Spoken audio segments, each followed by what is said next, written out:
Hey everyone, Tech here. Welcome to Tech's Tavern. Grab a brew, pull up a chair, and let's do a quick look here at Faeria, I think is how I'm pronouncing it.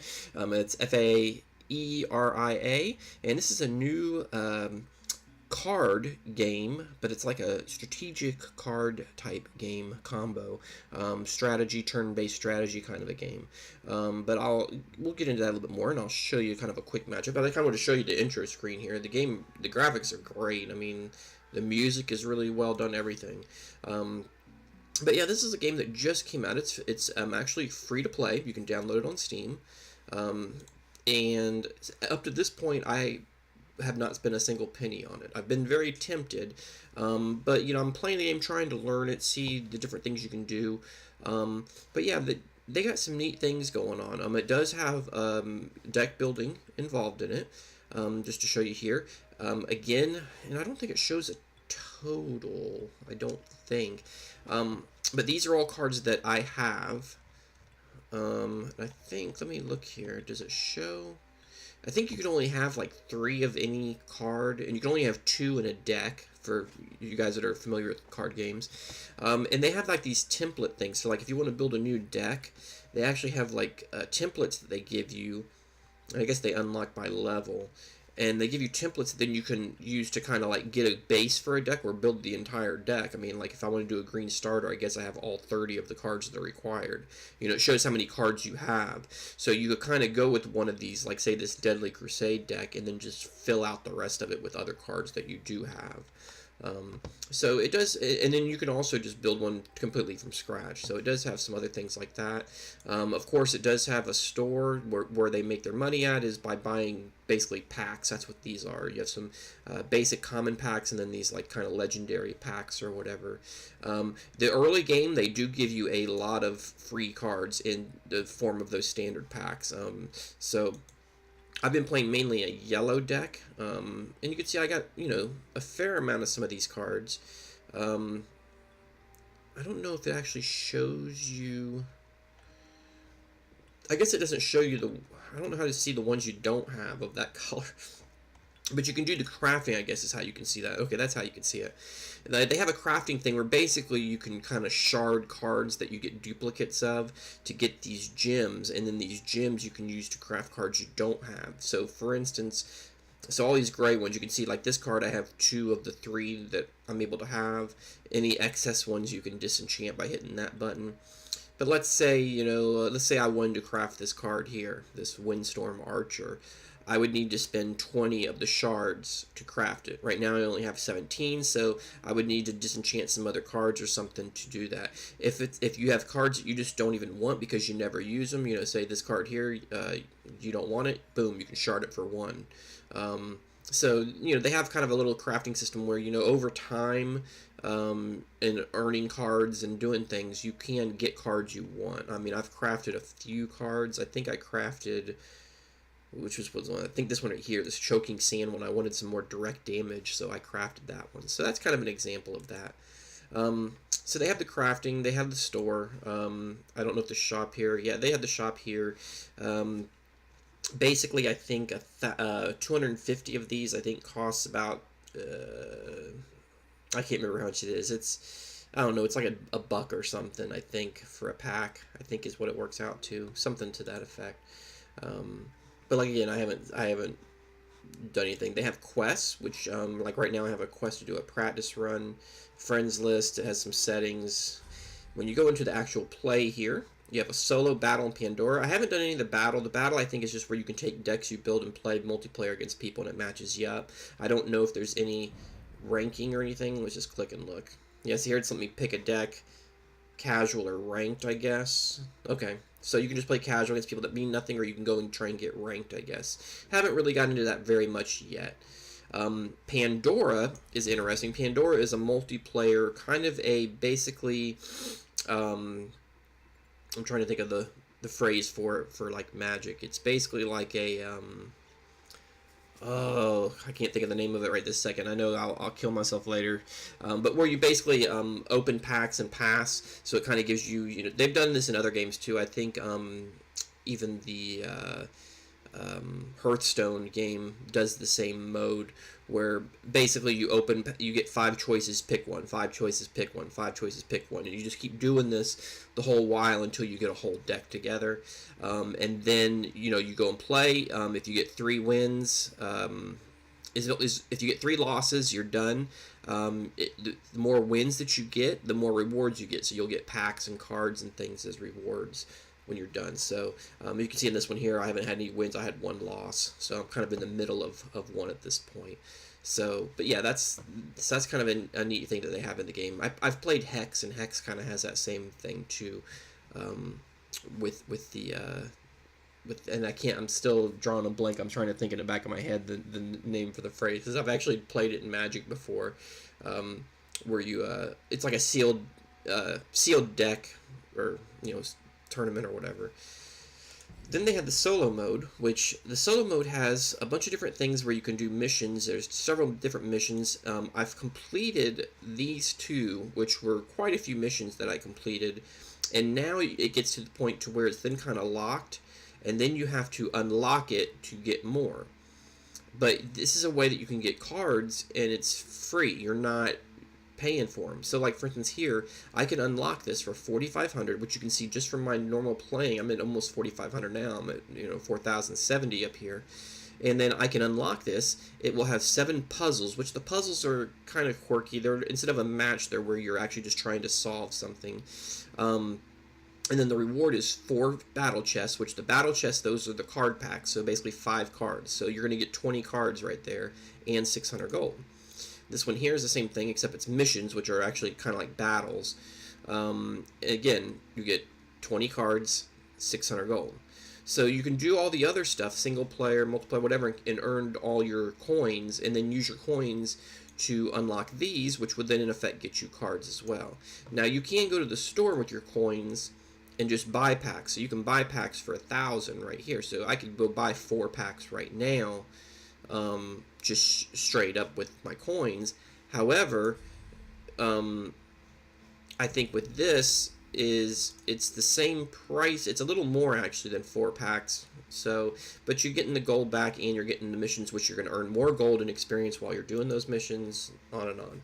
So, now this one is, I've gotten to the point on this one where I think this is the last tier of this one, and the matches have gotten really, really tough. This one is not even a legit match. It has like tricks to it where it's like, I think he does something where he destroys my whole deck, and so at the beginning you get like 12 cards or something, and you just have to try to win with 12 cards. It's crazy. So, but we'll just do like a practice match just to kind of show you what it kind of looks like. And we'll use, I've been playing around with a couple of different decks. I made this deck just to get past a certain match, so I don't know if it would be good for general play. So let me just try this one, just to give you an idea what the game looks like. It's pretty fun. Like I said, the production values are good. But you're going to play on a board like this, kind of a grid-based board. Like many other games, you get at the beginning, you get to choose if there's something you don't, if you want to do a redraw, do a redraw on that. Okay. You generally will get 3 of the mana every turn, and then if you position guys next to these points, you'll get additional mana. Each side has 20 health, and basically it's kind of like a typical card game where you're trying to get their health to 0. Over here, each turn you have a choice. You can either put down 2 normal lands, 1 specialized land, or you can get 1 extra mana, or you can draw an extra card. So every turn you get to make that choice. So what I'm going to do, since I have this guy who doesn't require these ones, you can see that 1 there. That means it requires you to have at least 1 desert land under your control on the board. So I could put 1 desert land out and then play him right away. That would be one good move. But what I'm going to do is I'm going to do this. We're going to do here, and put him beside that so I can start farming land, or start farming an extra token. Now I'll probably put a desert down in the next spot. We'll see what he does. He gets that because he went second. So you can kind of see some strategies are where people can like streamline and shoot right towards you and try to attack you quickly. I'm going to go ahead and play that. Play him there. I'm not going to do anything with him because he's at a dead end of the land anyway, so I can't really move him up the board. And we'll just leave it at that. Now he's shooting straight down pretty quickly.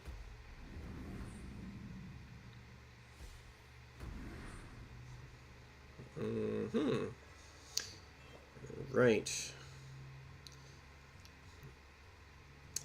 Let's see now. The Oblivion guy, that's...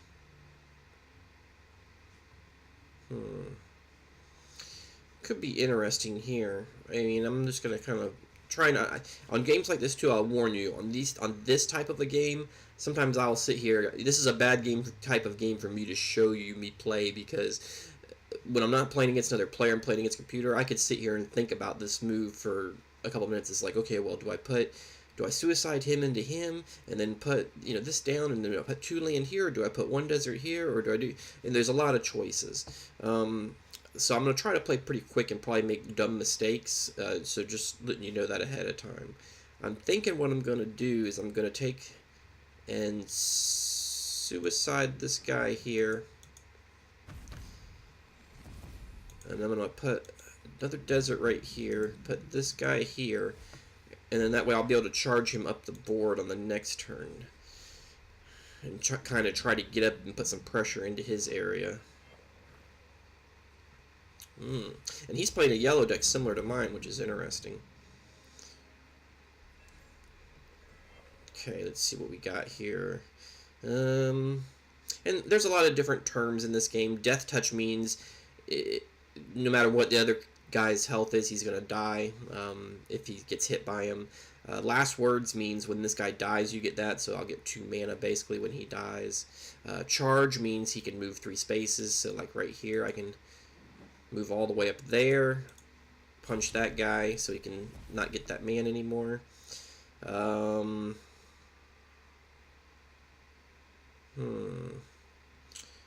thinking...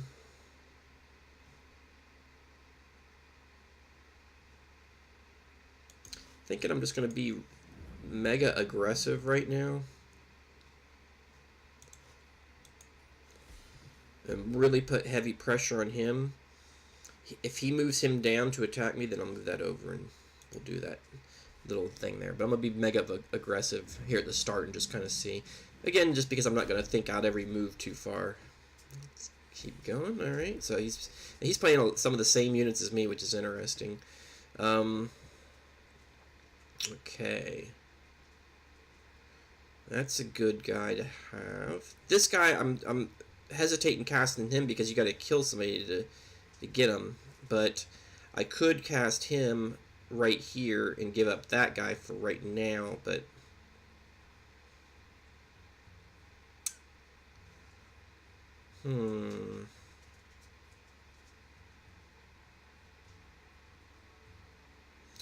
Yeah, I think what I'm going to do is just trying some things out. I'm going to stay aggressive a little bit. I'm going to move him back over here. Sacrifice him to get rid of that attack. Let's see, let's move him over here so he can't use either of his deserts to cast guys back here. And then we'll just do like a double attack. So he can still put guys across these 3, because see, you can only summon guys on lands that you've casted. So he's casted all of these through here. But I have kind of a protective barrier, so he can't just drop a guy right next to my point. So let's go to the next turn and see what he does. He's going to drop somebody down in here, I'm sure, but we'll just see how bad it is. Because as it is right now, I could win on the next turn if he doesn't take out either one of these guys. So I think being aggressive has gotten the win here.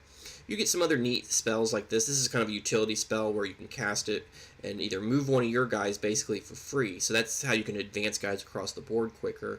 Or I can pay 3 more and move one of them. So if I'm trying to buy some time, I can move one of his guys further away. But yeah, so anyway, we can do... And how this guy works, I'll just go ahead and cast him since I'm going to win here with this hit. But the way this guy works is you can cast him down. So if I wanted to put a kind of a beefier guy down, and then I'd have to destroy him in order to get this guy on the board. But then I got a 6/4 basically for 3 mana, which is really good. But then we attack here. and victory. And see, that was just a practice match, but I still was able to get a little bit of experience. And then the other thing is that you have your different various missions, which I don't know why that didn't. Oh, that's a Pandora practice run. Okay, but you'll get these daily things every day that will then award you coins too. So like earlier, I completed a couple. Like right here. Here's a reward right here. I can play 15 green cards, get 100. So you'll get a lot of those popping up where you can constantly earn the coins, which the coins again then can be used in the store to buy the normal packs for 1,000. And they do have some other things. If you save up a lot of coins, you can buy some other things. Now, I would say my one main criticism of this game, if I had one from the amount that I've played so far, and I mean, I've played a fair amount, especially single player, because if you look here at solo and replay mode, this is all the missions I've done. And so you can go back and redo them. A lot of these are puzzle ones, which kind of work as a tutorial slash, just a puzzle neat thing. But I've done quite a few. The one criticism I'd have of the game so far is that, and I've seen some other people say this, and I think I even saw Rock Paper Shotgun do a review on the game, is that it does seem to have a pylon effect on this game. Unlike some other games, like Hearthstone and Magic and even Hex and some other games, there can be swings where it's kind of back and forth, where, maybe this guy gets a good play, plays a couple cards, but then you're able to damage control it and get back, and then maybe you make a move on him, and it kind of, ebb and flows and goes back and forth, and sometimes there can be a surprise victory where you pull a victory from the jaws of defeat kind of thing. On this game, that does not seem to be the case. On this game, from all the matches I've played and the couple of matches online, it's like, if you make a mistake and fall behind and somebody gets a board advantage, it's pretty much over. So if you can deal with that, that's fine, but it's a game that really makes you make good decisions. Like, you really need to pay attention, and again, that's why I said when I play, I really take my time. In multiplayer, there's a timer, so you just have to deal with it, but if you make a mistake in this game, it's pretty fatal. There's not big comebacks. There's not big board wipes. So far I haven't seen any cards. There's no Wrath of Gods where, if the other guy has a board presence of like 4 things out there and you have none, you can't just wipe them and then it's an even play field again. It's like, if they have 3 guys and you have 0, okay, well, maybe you cast 2 guys out, take out 2 of his guys, but you're using all your mana to do that. Then on his turn, he has enough mana to cast 3 guys, and then it's 4-2, and then it's just back and forth and back. But he'll continue to keep ebbing forward on you. So that's kind of a little bit of a flaw I see with the game. Again, maybe I haven't seen quite all the cards out there. There could be some other cards. Like, especially red is a lot of destruction stuff, but I don't know if there's any that are just like wipe the board Wrath of God type ones. There's ones that are like deal 4 damage to a structure. In yellow there is one that's like kill a creature regardless of their health. Here's one, deal 3 damage to all enemy creatures. So that kind of answers my question a little bit. That's kind of, if they had a bunch of weak creatures, that could level the board a little bit. Deal 9 damage randomly split among enemies. So, I mean, maybe I need to try some more red a little bit. But, yeah, that's just kind of what I have seen from so far. And the thing is, of course, just with the way the game works with the positioning and the tactical element, it makes it even difficult sometimes if you do get certain cards, if you're not in the right position to even use them. So, it's tricky. It's one of those games right now, I really like it, but I'm not sure if I love it. It's kind of in that category. And since it's free, I'm going to continue to play the heck out of it while it's for free, and I'm not going to spend any money at all on it. I'm going to try to do that. They announced an adventure pouch thing, which is a co-op kind of campaign. That may be something I may spend money on and play with my son or something, but we'll see. But anyway, this has gone on long enough for a quick look. Kind of gives you guys an idea what's going on. I think it's a cool game. It's worth the download if you want to try it and you like if you like the combo of Magic smashed into your turn-based strategy. This is the best version of that I've seen so far. So that's why it kind of attracted me, because I like the card games and I like turn-based strategy, and this puts them together. So I really like that with it, but I still am trying it out. We'll see. So anyway, that's it for right now. I will catch you guys next time at the tavern. Thanks for joining me. See you later.